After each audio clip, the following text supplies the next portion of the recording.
I do. I don't know how Webb sits here and listens to this nonsense the whole time, but he drinks heavily. It takes skills. But what is up, football fans, UFL fans? Welcome to episode 7 of Polar Opposites. We're throwing the horns forward today because, as always, I'm one of your hosts, Ace. But joining me over here is Josh. If you follow us, follow UFM. He is our Brahmas representative. Follow him on Twitter at SA Brahma Bullpen.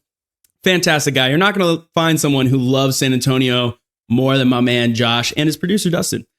But today is just a little bit different. Kenny is away, so I am producing this episode myself. We still have KB in the back hosting. KB, say what's up. All right. Hey, what's up? There you go. Kenny, yeah, I think it's going to be a great one anyway. Let's get into it.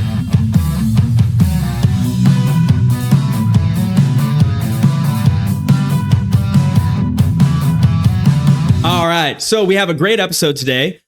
First thing that we're going to do, I wanted to do something that gets you guys involved. I wanted you guys as fans to be able to decide something and kind of embarrass ourselves a little bit. Right, Josh? I don't know about you, but it's not embarrassing for me. I love what you're about to show. It's not embarrassing for me either. I absolutely love it. So this was my idea. That's why KB is not announcing it. This is all me. I'm just very excited. So something that I've been thinking about since, I don't know, training camp started, is that every year on Twitter, this question goes around, and it goes around for the NFL. They even had Gronk, Julian Edelman, Michael Strahan answer it on like a YouTube short or something this year. It's, could a normal human being, just a normal person, average Joe off the street, strap up, get in the backfield as a running back, and gain 1 yard on an NFL defense? Josh is saying no. Josh is saying that you cannot gain 1 yard on an NFL defense. Nope. So my question to the fans is, between Josh and I, which one of us do you think has the better chance to gain 1 yard? We're on the 1 yard line, goal line stand. We have to push 1 yard in to get a touchdown to win the game against a UFL defense. Do you think Josh has a better shot or me? And to do this, I said, hey, Josh, send me a photo of you from high school football. He said that was way back in the 1960s. So I don't have a photo. I'm jabbing you. So he said this is the closest thing he has to a high school football photo because he's moving. His photos are on storage. And I pulled up mine off Max Preps. All the younger people, they know Max Preps. So this is what we looked like the last time we played football. Which it could still be us now. Like it could still be me now at my late 20s and you in your 70s. Like it could be. I'm just kidding. Josh is like, no, Josh is like 22, dude. Don't let the beard fool you. Josh, did you play football with those fish in your hands? I sure did. That's how come no one ever tackled me. They didn't want to get slimy. People. No, I will point out that one of those was over 30 pounds and the other one was over 40 pounds.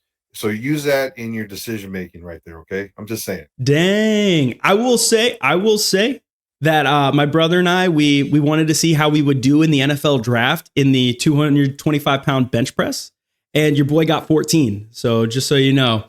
So both of us are packing a little heat. We're both pretty strong young lads. I am definitely West Texas while you are East Texas, and it shows. But South. I thought it was funny. South No Texas. East. No Yeah. East, just South. Don't disrespect. There you go. So everybody go comment. Let us know which one of us do you think which one of us do you think is more likely? Let's say more likely, because neither of us probably would. Especially, dude, I would just be staring at Reuben Foster and be like, this guy's about to murder me because I'm going against the Roughnecks. But I'm gonna tell you, if anybody that knows me personally is watching this, they can confirm I will lose yardage. I'm not trying to sway the vote, but it is what it is. I'm an honest man. Not even to the line of scrimmage. You're losing yards. Okay. So which one of us do you think is more likely to be able to punch it in from the 1 yard line, goal line stand? All right. Now, KB, what is our first official topic of 3 that we have today? Our first official topic is, let's talk about our pick for MVP. All right. Josh, since this is your first time on Polar Opposites, I'm going to let you go first, buddy. So who is your preseason pick for MVP? So to get started, I appreciate the invitation. Thanks for inviting. Thanks for coming. The bullpen in, down here in the cow pasture. We've never been in such fancy digs as Polar Opposite Studios, but here we are. And in the spirit of March Madness, I'm going for the upset. We all know that Ace has the lead right now in Polar Opposites with Webb. There may be some foul play going on back there, but I'm coming in from the cow pasture as the underdog. So if you like an underdog story, vote for me. Right? That's my shameless plug to start off. Okay. My MVP, and it's going to hurt me. If anybody knows me, it's going to hurt me to choose this, but I tried to be as impartial as I could. And I went with AJ McCarron, dude. I don't like the Battlehawks. I want to beat them, but there's a lot of factors that I weighed into my decision. One, continuity. They got majority of the same coaches back, a lot of the same players back. They got a lot of the old line back. All the wide receivers are back. I know Jakir Pearson, who was probably the best receiver in the XFL last year, is out injured. He'll probably, I don't know. We'll see what happens. I hope he comes back. But you still got Ant-Man Butler and Shepard on the field there. Then the other factor that maybe some people don't think about, they're going to be playing all their home games in a dome and even some of their road games in a dome. So weather is not going to be an issue. Wind, rain, none of that stuff for a lot of AJ's passes. I think it gives them an advantage to say someone that, I don't know, maybe plays in a open air soccer field, where there may be weather in there. And then every interview that AJ does right now, he's talking about the reason he's playing. Is he playing to win a championship? Is he playing to beat San Antonio Brahmas? Every time you ask him, he's playing for his kids. That's why he's there. 18 touchdowns last year. Oh. I don't know what else I need to say about that. What do you got for me, Ace? 18 touchdowns. Oh, you can't see me circling it. That's weird. Well, man, I got to say, I do like the pick. We make our picks before the show. I gave it to you just like Webb and I do. We know who we're picking going in until the Blindside. I like AJ McCarron. I think he's a great pick. There's a couple good picks. We put out our graphic for UFM. I was one of the main people that voted on that and then made the graphic. We had 4 quarterbacks. We had AJ McCarron, we had Jordan Ta'amu, we had Case Cookus, and we had Luis Perez. 3 XFL side. But, I told you before the show, I enjoy the fact that even though Webb's not here, we still have an XFL homer and we still have a USFL homer. So I got to stay a USFL homer. And I am picking Case Cookus, or for anybody who spends any time in the media calls with the Roughnecks, every time Coach CJ, Coach Johnson talks about week 1 against the Memphis Showboats, he says that we're playing Case Keenum and the Showboats. But Case Cookus, I think Case Cookus is an absolute beast. I think he's not getting the respect that he deserves from XFL fans at all. He didn't even get respect in our MVP graphic that I made. We had AJ McCarron and Jordan Ta'amu ahead of him. I think that Case Cookus is by far going to be the best quarterback. I think there could be a lot of yards. Ta'amu's always very good at putting up yards, but if you look at his completion percentage, it's not that great. AJ McCarron, great completion percentage. It's top notch, but I think that it's a lot of the talent around him that helps him. So I don't know. I just like Case Cookus. Let's go. I love stats, man. Webb's not here, so I'm going to be the stat guy. Last year, season 2 of the USFL, Case Cookus had 2,200 yards, 2,294 yards. So he had 2,294 yards. He had 15 touchdowns, so only 9 interceptions, 229 yards per game. For spring football, that's fantastic, especially when you take into account that in the first and third quarter, it's a running clock. It does not stop on incompletions. It doesn't stop for out of bounds. To be able to average 230 yards a game in the air is ridiculous. Then you talk about continuity. A lot of people are saying, well, Case Cookus doesn't have continuity. He's moving over to the Showboats. He has John DiFilippo, who's coming over from the Breakers. Great. But they got a new offensive coordinator this year over at the Showboats. They kept the defensive staff, John DiFilippo. I respect him for that. But he brought in a whole new offensive staff. And a part of that is the offensive coordinator from the Philadelphia Stars for the past 2 seasons, which means it's going to be the same playbook. It's going to be the same exact plays that Case Cookus has been running the past 2 seasons. He'd also been with Bart Andrews and that staff before that. So he's very, very familiar with it. Then you take into account that he has some of the best talent in the league. I know the Battlehawks we want to talk about, they have the best wide receiver room. I absolutely agree. I literally chose them. But talking about all around offense, we have Sage Surratt, who was like the number 3 wide receiver in the USFL last year at a tight end. Tight end, third most yards at receiving. That's crazy. Then he has Darius Victor in the backfield, who's definitely going to have to make some safety pressure. You know, the defense can't just sit back and try and stop the pass, because when you look at John DeFilippo, when you look at Case Cookus, you're saying they're going to throw the ball 95% of the time. But then they still have Darius Victor, so you do have to respect that. I believe, did they also get, what, Trey Williams? I think they also have Trey Williams. So they're absolutely stacked. I love this team. The offense, Jay Adams, dude. They have Vinny Papali, who's very sure-handed. He's going to run a lot of drag routes, catch it over the middle. He's that tough kind of guy. I think that Case Cookus is going to put up so many yards. And I think the big difference between him and AJ McCarron is that Case Cookus has Darius Victor. I know Wayne Gallman, blah, blah, blah, come and gone. And this is also his first time in spring football. I think Darius Victor, the defenses have to respect it, and it's going to open it up for Case. Now, rebuttal. It's like beer pong. It's like I sank the last cup, but you get a rebuttal. Yeah, and I like you brought up that you were bringing the stats, because in honor of Webb, I brought the stats. You brought the stats. I was stats? just letting you get your piece in. What's a better completion percentage? 62% or 64%? 64. That's numbers. I'm an engineer. I hope I know that. 62%.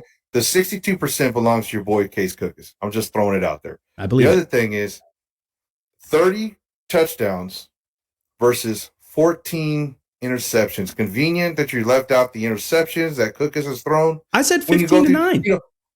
Hey, I'm just saying his career stats. In the 30 USFL. 14. So for every, yeah. So for every touchdown he throws, 2 touchdowns, 1 pick. 2 touchdowns, 1 pick. There's 2 years of data that we're looking at there. Okay, so there's some stats for you. There's another player that had 35 touchdowns and 13 picks, which obviously is a better ratio, right? And he was a quarterback that has been cut and not even playing in the league right now. I'm just saying, and he was a starter as well.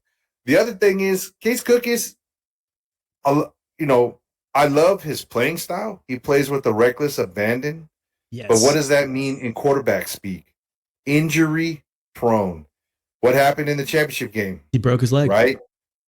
You name me the last time you heard of AJ McCarron being hit. Hurt. Was he hurt in college? I was about to say, I definitely know he got sacked a couple times pretty hard. He's been hit. I'm saying, how many games has he been missed? Has he broke a leg? No, he hit. No. Like, you understand? He's pretty durable. He knows how to avoid pressure, and he's smart. He protects himself better than Cookus. Maybe not the best, but definitely better than Cookus.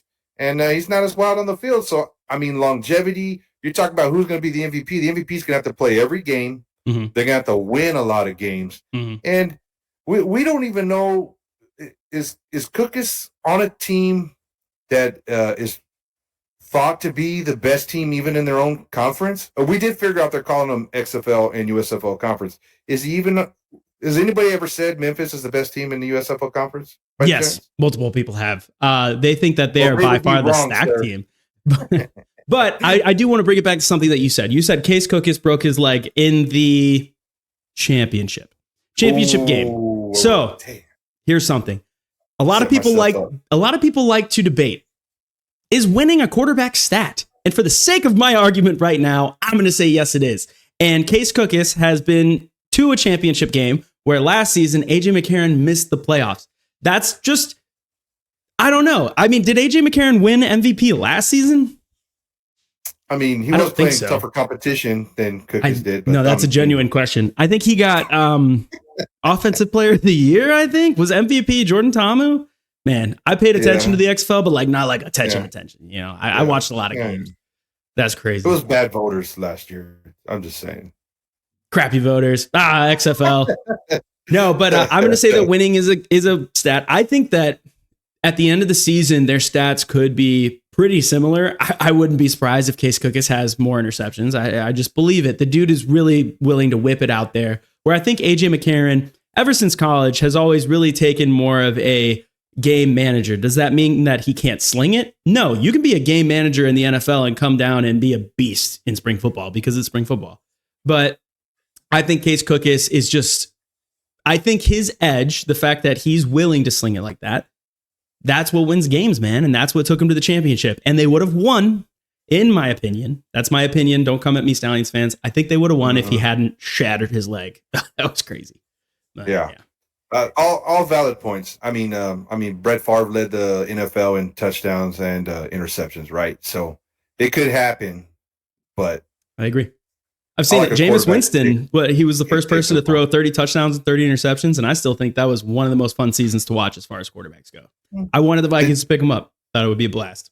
Is that the category you want your MVP to be in? No, but he's not. 15-9 is not 30-30. All right, KB, I think we settled this pretty manly, pretty respectably. I'd say so. Yeah, it wasn't like me and Webb where I call him insane. It wasn't anything like that. But we'll get back to that. It's early. There you go. We're still drinking our adult beverages. No Caillou. No Caillou speak right now. Hey, but in Webb's defense or y'all's defense, you don't have to see Webb next weekend. You and I are going to see each other next weekend. So I am going to be careful not to. Yeah.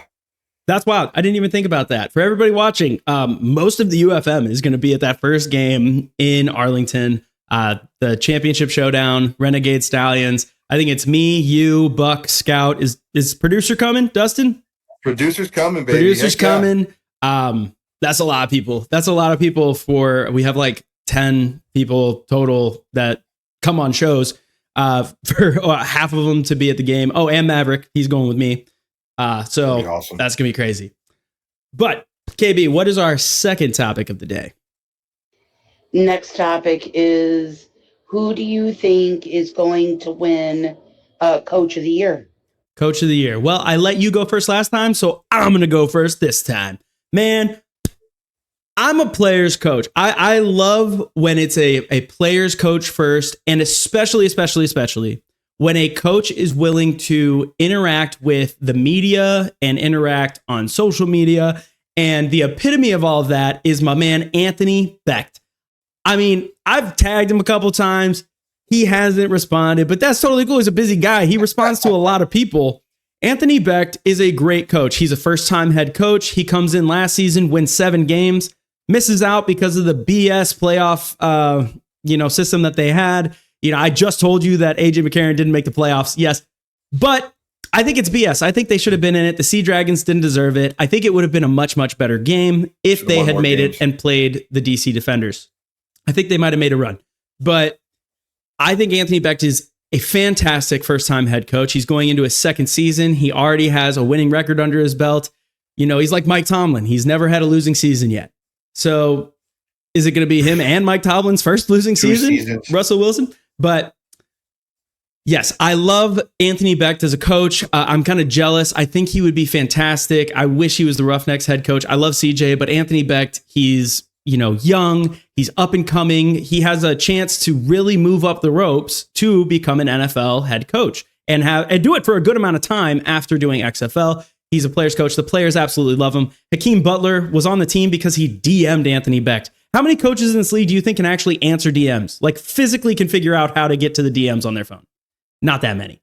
Anthony Becht is great. He interacts with the media. He goes on radio shows. He loves this team. He loves this city. And I think they're going to do good things this year. Everybody already thinks they're going to win the championship and stuff. I think they're second best odds. They're one of them. I just think he's a great head coach. Come back at me. What you got? Well, I'm going to start off by saying it's interesting that your reason for picking clickbait Becht is because of social media. I didn't know we were picking the best influencer in the league because then we'd all be picking Destroying, who's down in the Brahmas bullpen, if you know what I'm saying. But we're going to base it upon clickbait. I'm going to throw a number at you. You want some Webb stats? I do. I don't know how Webb sits here and listens to this nonsense the whole time, but he drinks heavily. It takes skills. But what's Becht's career head coaching wins? If you just don't mind me asking. Shoot, 7-3. 7. He's had 7 wins. Yes. It's Wade Phillips. Any idea? Any idea? Oh, well, you already said his name. Let's bring it up. Wade Man, I Phillips. went too far. See, that's a rookie move on my on my part. I We'll go do back. apologize. Yeah. Are we going to edit that? No, it's good. It's all a part of the fun. Okay. So I'm just saying 7 wins. And how many? Coach of the year. Over 489 as a head coach. Holy crap. Okay. Woo. So I'm going to say I understand he's young, he's hip, he's got all that, but we're going off social media. No, I'm saying he's a player's coach. I'm saying he loves the city. I'm saying he was successful in his first season. That's what I'm saying. You just got to go with the coach. If you're going to pick a coach you think is going to be coach of the year, you have to pick a coach also that's not already projected to win, right? You just brought up the odds yourself, St. Louis, who's one of the top 2 or 3 teams favored to win the league. How can you win coach of the year for doing the best job as a coach? Because that's what it's supposed to mean when everybody already thinks you're going to win the championship or at least be in it, right? Or be in the playoffs. I think you're kind of starting off with a high bar and then you achieve the high bar. I don't know, man. Yeah. It's questionable reasoning. Okay, so who is your head coach? So I know I gave it away. I apologize. This is my first ever debate show. I do love debating. It's fun, right? But, yeah, it's a fun time. So I'm going with, and I know everybody's gonna be like homer pick. It's not a homer pick. We talked about the stats, right? Over 400 wins, 89 as head coach, Super Bowl winning head coach. His coaching staff that he has around him is phenomenal. He's got Coach Marv on the defensive side of the ball. It's just been with him forever. You got, I don't even know, mad scientist AJ Smith. We're going to have to come up with a great nickname for him. Inventing virtual reality headset programs to give thousands of reps to their quarterbacks. So Wade Phillips doesn't even have to worry about the offense because he's going to have a bunch of cyborg quarterbacks throwing the ball. He had the number 1 defense, number 1 or 2, depending on what stats you looked at in the XFL last year. And then low expectations. They got the worst odds out of any team in their projections to win the championship. I think it's 13 or 1,800 to 1, depending on which sports book you're looking at. 1,400. Yeah. And then you got that young staff to do the heavy lifting. And I also think a lot of people forget the learning curve coming into this year is not that big of a learning curve because half of our team are Houston Roughnecks that he brought with him, including a lot of players on defense.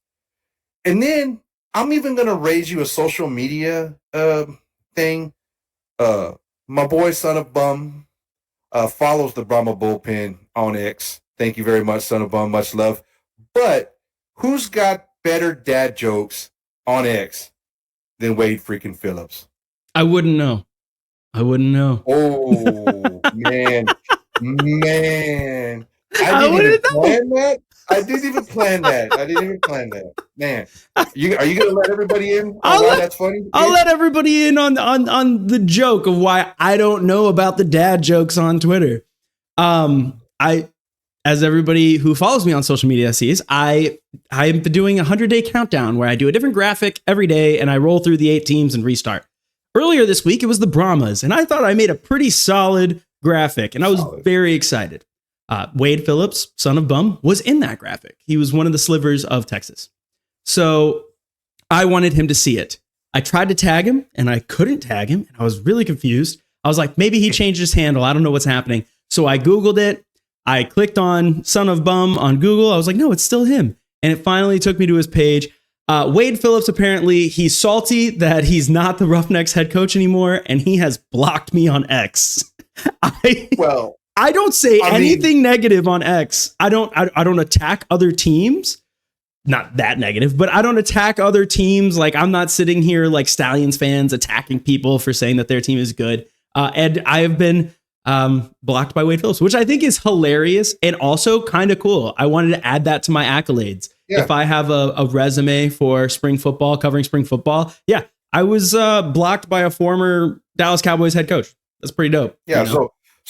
So should the debate be which coach is better on social media? Let me think. Beck recruited a wide receiver, and Son of Bum tells good jokes and blocked you. To me, I already know who won. I mean, it's Son of Bum tells good jokes and blocked you. That's fire. That's a fire little snippet. Dang, man. Okay, so I want to come back. You said that he has 489 wins. you know, how many losses does Wade Phillips have? Do you write that down? Oh, I didn't. It was I don't know. selective. It was selective. Hearing. It was selective. Selective data. Yeah, right. I believe there's a term for that. It's skewing. Let's see. I mean, you did it with Taste Cookie stats earlier, so what's the difference? Nope. You can roll the tape back. When I edit this, I'm gonna roll the tape back. He had 15 touchdowns, so only 9 interceptions, 229 yards per game. 15-9. There you go. 15 touchdowns to 9 interceptions. I said it. There you go. All right, Wade Phillips. Go. Wade Phillips. Let's see. Overall record. We're on Wikipedia, so take that with a grain of salt. It says that his head coaching record is only 89-67.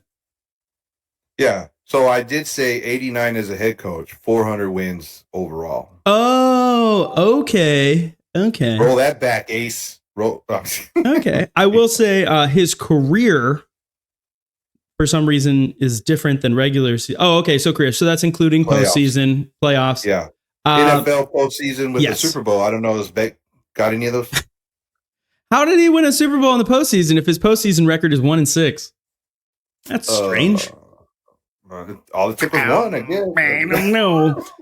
89-67, or if you're adding the postseason, it's 90-73. So yes, he has a winning record, but if we're gonna do that to 7-3, that's 70% of the time to 57% of the time. Work. You want to do stats? I'm gonna do stats, brother. Let's go. Yeah. Well, let's just do a stat on how many Super Bowl rings they got each. Way to go. Your coach wears jewelry. Awesome. It's super fun. Super cool. Also, I don't know, because Anthony Beck definitely played tight end in the NFL, and I don't know what teams he was on. I didn't look at that, but did he win? He played for St. Louis, I thought, right? With the Rams? Was he on the Rams when they're in St. Louis? Man, this is like the first episode I've ever actively pulled my phone out. It's kind of fun. It's also much faster than Googling it on my thing. And also I have a presentation open, so I don't want to ruin that. So Battlehawks, and he played for, the St. Louis Rams in 2008. Yeah. He was on the Jets, the Buccaneers, the Rams, the Cardinals, and the Chiefs.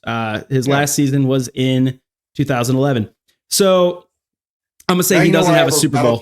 Now you know why the Battle Chickens love him. Yeah, I'm going to say he does not have a Super Bowl. just naming those teams all before 2011, he does not have a Super Bowl.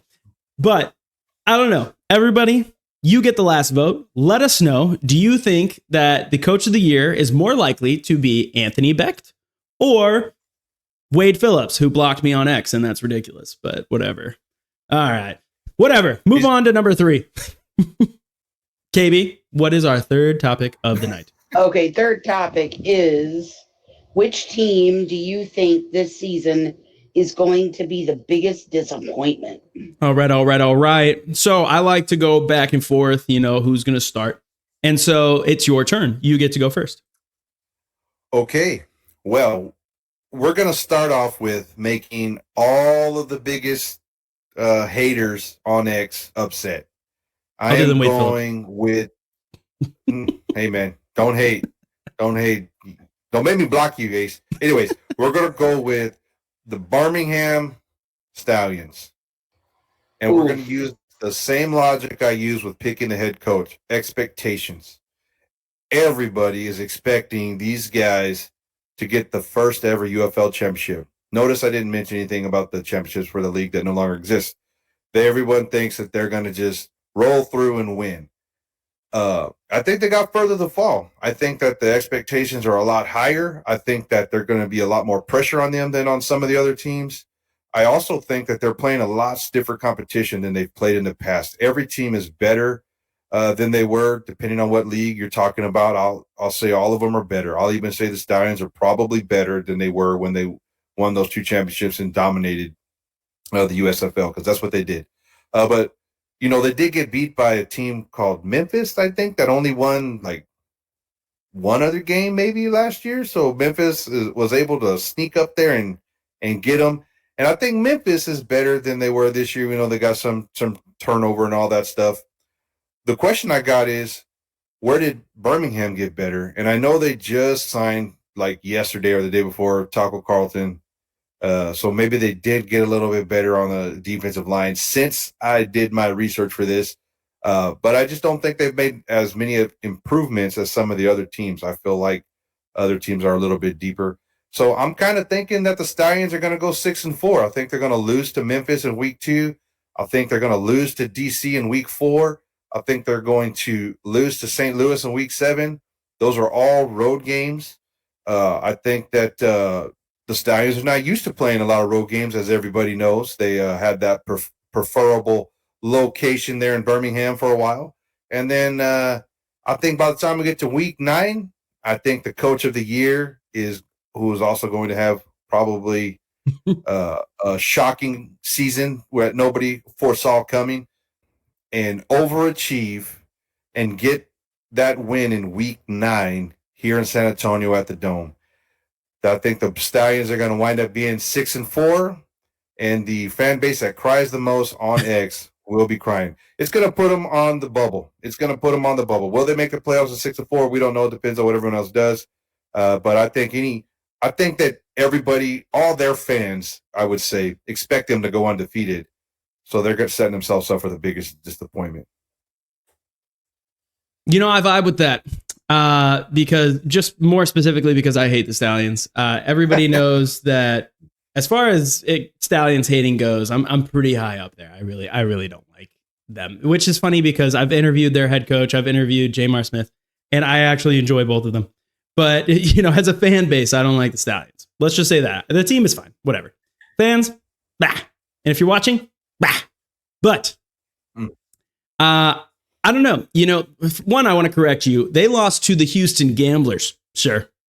2 seasons in a row. They lost to no, they did not lose to Memphis. 2 seasons in a row, they lost to the Houston Gamblers, which is cool because the only other team that ever beat them was the New Orleans Breakers, and the New Orleans Breakers no longer exist. So I guess the Gamblers don't, but they moved over to the Roughnecks. So we're technically still the only team that's ever beaten the Birmingham Stallions, which is great. But I got bad information from the captain. I apologize. I'll talk to him later. I'm just kidding. I didn't ask him. Did we? No, I swear that Memphis did not beat them. I swear they didn't, because the first time they played, they beat Memphis 42-2. It was crazy. But you mentioned all the teams got better. I absolutely agree. Every single team is better. And I'll give it to you. The Brahmas, if you're going to place a bet, I would place, $20 bet on the Brahmas because plus 1,400, that's so juicy. And I really do believe that the sports books are looking at last year's Brahmas when most of those players are gone, all those coaches are gone. And it's basically the Houston Roughnecks from last year with, just some better pieces. They went 7-3. Yeah. So I don't understand how their odds are so ridiculous. I digress. I think that the Birmingham Stallions have absolutely gotten better. They got Matt Corral. That's a former 3rd round pick at quarterback. They got Taco Charlton just yesterday. Still cool. He's going to work his way in, but that's a former 1st round pick. They got Chiava Tazzino, which a lot of XFL fans don't know Chiava Tazzino. Tez should have won Defensive Player of the Year last year, but he narrowly lost to Frank Gendon on the Michigan Panthers. Middle linebacker, absolutely shaped up. I thought they were going to have Chris Orr, who was a guy that I absolutely wanted to land on the Houston Roughnecks. And we got Reuben Foster, and I was like, okay, I love both. But Chris Orr retired, so that doesn't help them that much. But they also got Mark Gilbert. They got, I would dare to say, 2 of the best pieces from the Pittsburgh Maulers defense, which is still arguably the best defense we've seen in spring football. Mark Gilbert led the USFL in interceptions last season. He's an absolute beast, lockdown, man coverage guru. So I do think that the Birmingham Stallions did get better. Now, who I don't think got that much better, it's the Arlington Renegades, man. I don't think the Arlington Renegades got that much better. And you got to think that they got into the playoffs last year at 4-6. They did that because the playoffs were BS. They were stupid. It was you could have a losing record and get in. Which, that happened in the USFL too, but they didn't win the championship. The Birmingham Stallions did. The Renegades only won 4 games. They got Luis Perez. They started to put it together, but they still weren't an amazing team. I think the DC Defenders just played like the worst game they played all season. And then they really didn't add that much.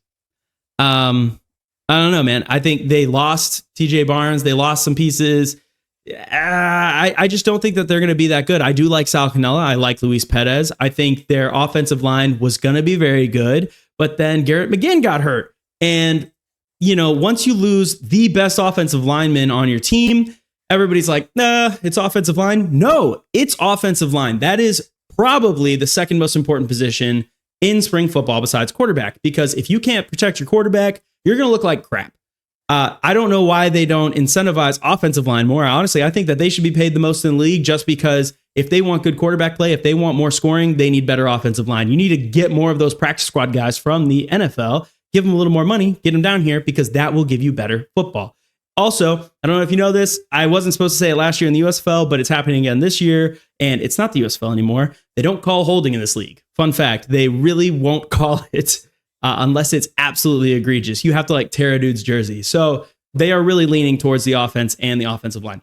But I just think that the Arlington Renegades, they're a disappointment. I don't think they're going to be that good this season. Now, you pulled up your graphic of their schedule. I got my graphic of their schedule. I think they lose week 1. I think it could be ugly. I think the Birmingham Stallions are going to have it together. We don't know who's going to be their QB1, but I think no matter who their QB1 is, they are just that good. Then I think they go into week 2, and I think they beat the Battlehawks. That's only because they're getting them in week 2. If you want to beat the Battlehawks, you got to do it in the first 2 weeks. Otherwise, you're probably not going to do it. Wow. Then I think they lose 2 in a row. You're trying to make all the fan bases mad. I want everybody mad. I want the smoke. I can take it.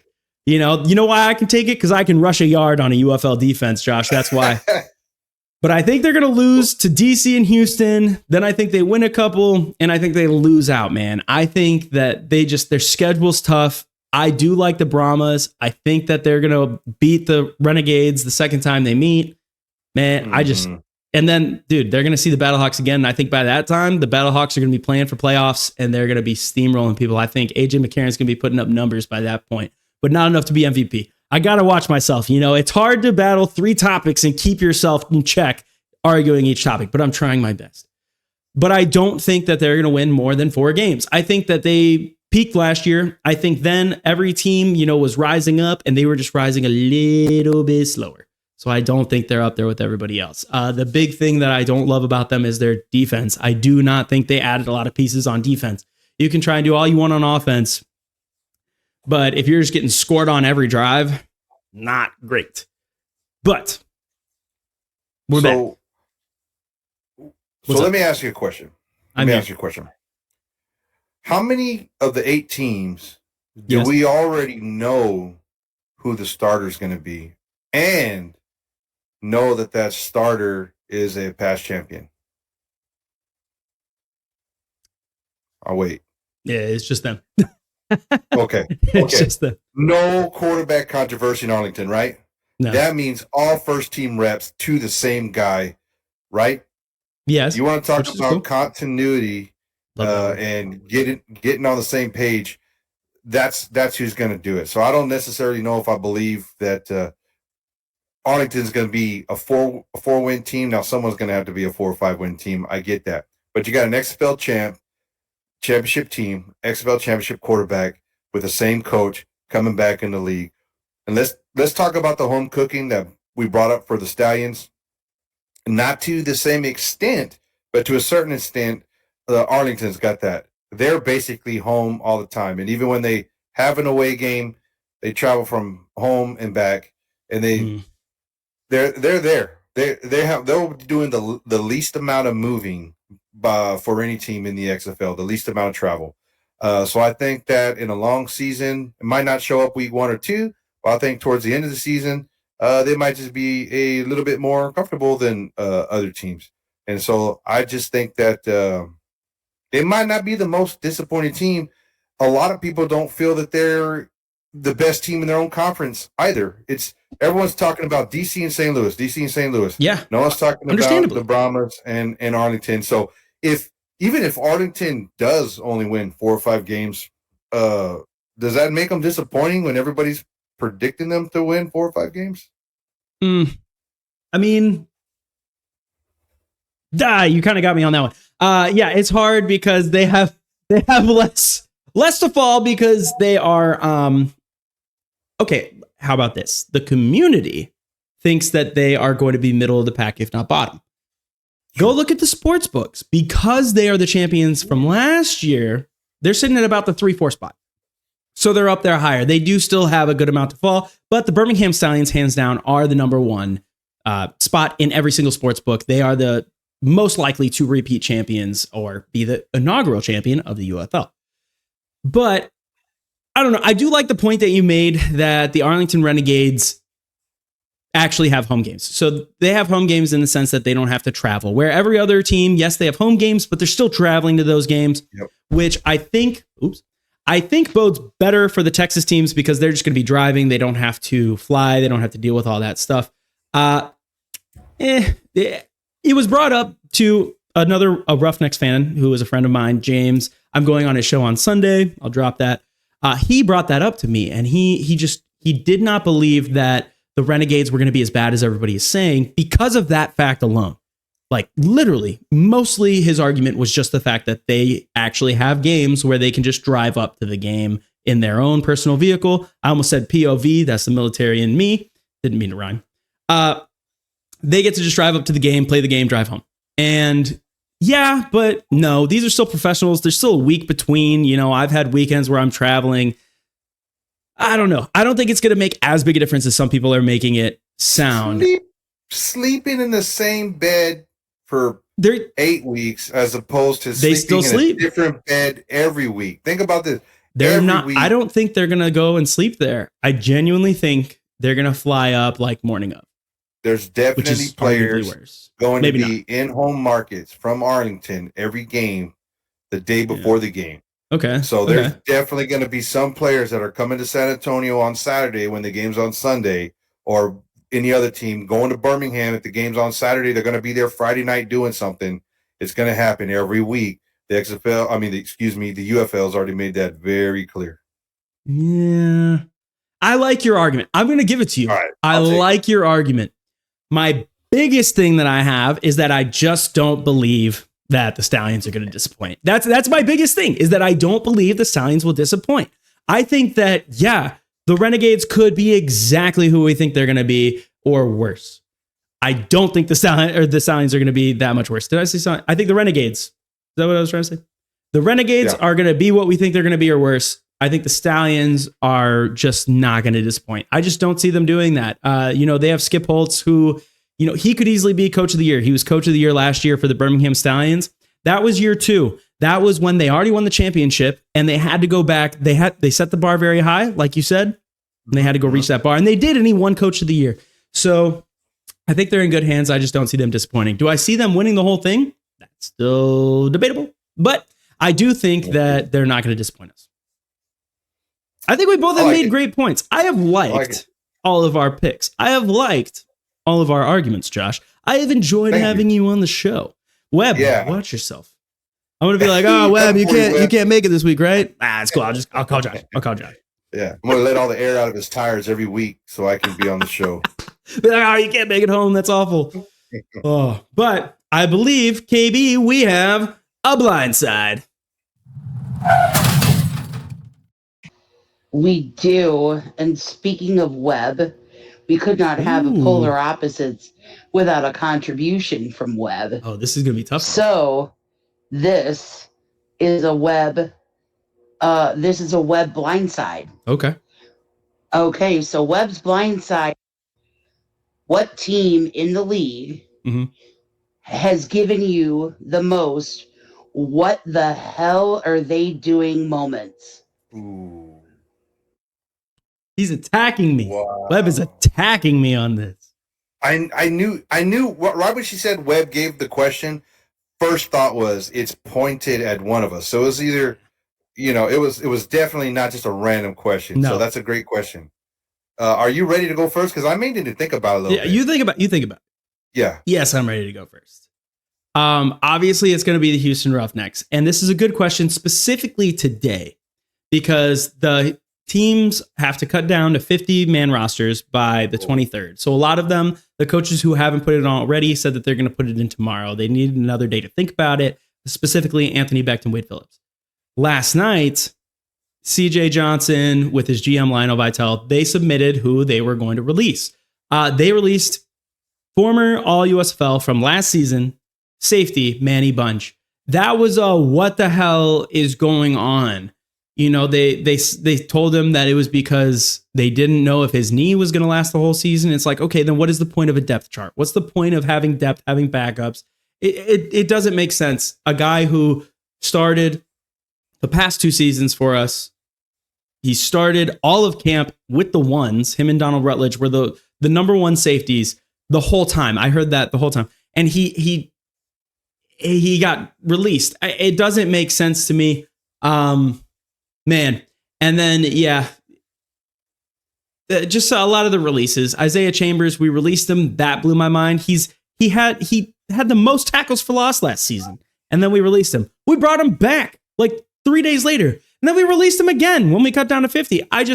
It's hard to understand what these coaches are doing. And then the Jarrett Garantano being QB1, that was another, not necessarily a what the hell are you doing moment, because I'm full on in Jarrett we trust. I believe it 100%. You had a huge man crush on Senate. Everyone saw that. I do. You know, it's just he's the most NFL ready in my opinion, and so I was surprised. I would say I was like, oh, okay. I could have seen it be any of the 3, but to see it be Jarrett Garantano, I was like, wow.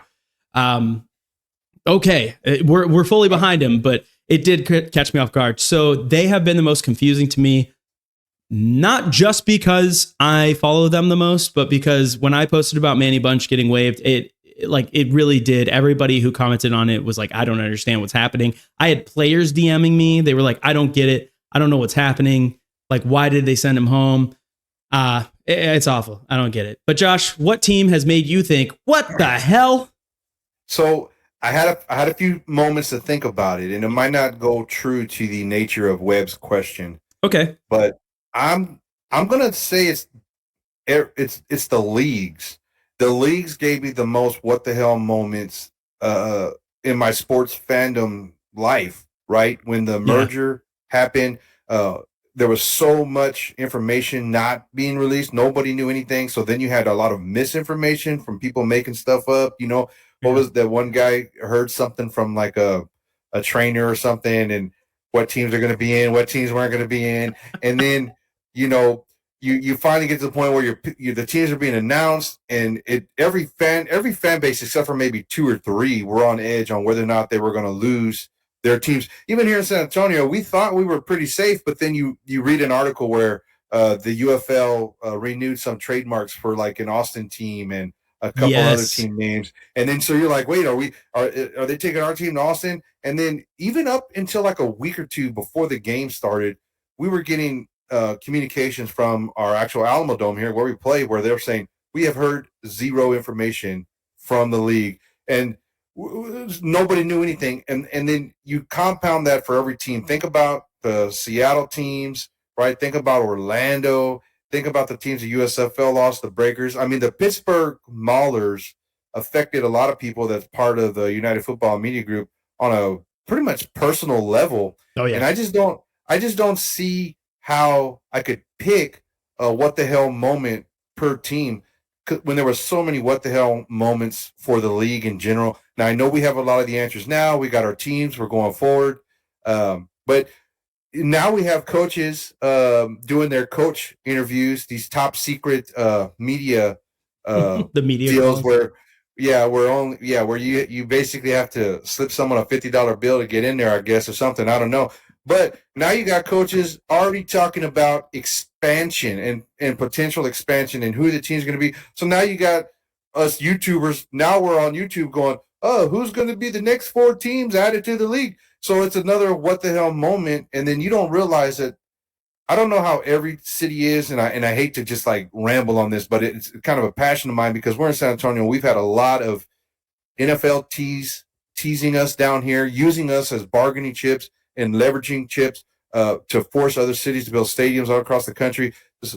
Our city invested millions of dollars building domes, trying to get an NFL team. And so you compound that for places like in Memphis, places like in Birmingham, where we're not NFL cities, but we're definitely big enough and we love football and we want somewhere to take our fandom. And then you have all these what the hell moments coming from the league. And we're the ones that, other than the players, obviously the teams that got cut, the players were the most impacted. So don't get me wrong. But when you're starting to hear rumors and will your team leave, will your team stay, and you don't know what's happening, we're the ones that are the most anxious. And there's a lot of what the hell moments every morning when you get other pieces of information. So you know what? My what the hell moment goes to both leagues. I like your pick, especially because this isn't something that we're debating. And so I like your pick. It's not Webb when it was like, which quarterback would you rather have a beer with? And he said all of them. That was BS, and it. That was the what the hell moment. I was like, no. Yeah, that was also, he did not tell me that before the show, so that was also crap. But I do really appreciate what you're saying about we didn't know what was going to happen. You can ask KB. When they announced the 8 teams, I was in Florida with her. We were meeting her first grandchild and my niece. We were there in Florida. And I literally went and crouched in front of the TV when it showed Danny Garcia and The Rock on, what was it? College, it was Big Noon Kickoff or something. I don't remember what it was. College Game Day. College Game Day. Yeah. And I was literally crouched in front of the TV because I'd heard so many things. I heard, Houston's a lock, but then it was which Houston? And then it was, it's going to be the Gamblers. And then I got a text from someone, that was close to the league. And they said, hey, it's going to be the Gamblers, but they're going to rebrand to the Roughnecks. I was like, are you sure? He said, 100% sure. I was like, no way. So I got that like a week and a half before the news came out. And I was like, just like that whole little scenario. Who's ever heard of switching the players, keeping the old uniforms? Like, what is like, that's crazy. Made no sense, which is wild because it basically happened in San Antonio as well. Just a more roundabout way, which is almost more annoying. So I really feel for you. So it was, the whole thing was, what the hell? They announced a merger and then they were like, okay, now sit with that for a long time. See how you feel. And I was like, I don't feel good. I don't like it. And it sucked. The whole thing has been a what the hell. There's been a lot of moments where, I'll speak for Webb as well. Both of us have been like, maybe we hang it up. Maybe we quit. Maybe we're done. Like there's so much, the leagues are just throwing players aside. It was a lot of stuff. But we're still here.